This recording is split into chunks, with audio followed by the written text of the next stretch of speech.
పాటి వాడను యేసయ్యా, ఇంతగా నన్ను హెచ్చించుటకు ఏ పాటి వాడను యేసయ్యా.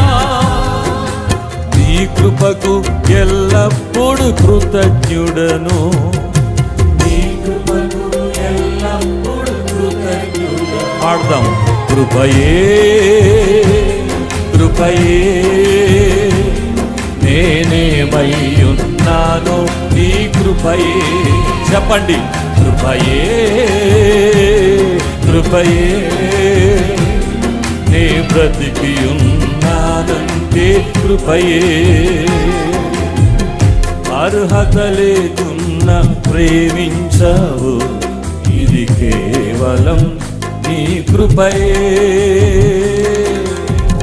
యోగ్యత లేకున్నా హెచ్చించావు, ఇది కేవలం నీ కృపయే.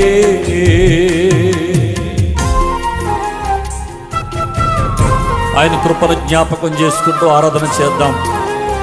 అనేక సార్లు శ్రమలు శోధనలు మనల్ని ఆవరించిన సమయంలో, మరణపు కోరలు చుట్టూ చేరిన పరిస్థితుల్లో మీ జీవితంలో కూడా కృప అనుభవించిన సందర్భాలు ఎన్నో ఉండి ఉంటాయి. ఆరాధన చేద్దాం. Thank you lord. స్తోత్రమై